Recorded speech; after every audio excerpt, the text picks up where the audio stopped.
महाराष्ट्राच्या राजकारणात सध्या एकच नाव जोरात चर्चेत आहे. रुपाली चाकणकर आणि अशोक खरात. नाशिकमधील एका भोंदूबाबाच्या प्रकरणामुळे राज्यात राजकीय भूकंप झाला आहे. महिलांवरील अत्याचार, ब्लॅकमेलिंग आणि त्यात राजकीय कनेक्शन. ही केस आता दिवसेंदिवस गंभीर होत चालली आहे. नाशिकमधील स्वतःला कॅप्टन म्हणणारा अशोक खरात महिलांना फसवून अघोरी विधी नावाखाली अत्याचार केल्याचे आरोप. पोलिसांना 58 व्हिडिओ सापडले.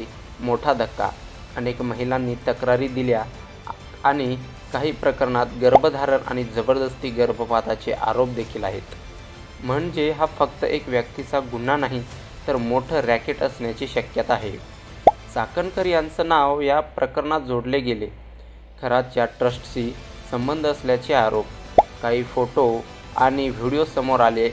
वाद वाढला. विरोधकांचे आरोप, पीडित महिलांना धमकावण्याचा प्रयत्न.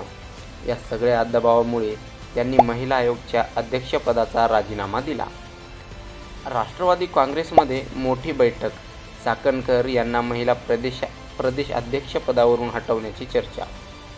विरोधकांचा आरोप, मोठे नेतेही यात सहभागी असू शकतात. म्हणजे ही केस आता फक्त क्राईम नाही, थेट राजकीय स्फोट बनली आहे. SIT स्पेशल इन्व्हेस्टिगेशन टीम चौकशी सुरू. मुख्यमंत्री म्हणाले, ज्यांचा संबंध असेल त्यांच्यावर कारवाई होईल.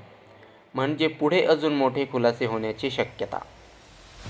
आणखी मोठं नाव समोर येऊ शकतात. राजकीय करिअर धोक्यात. महिला सुरक्षेवर मोठा प्रश्नचिन्ह.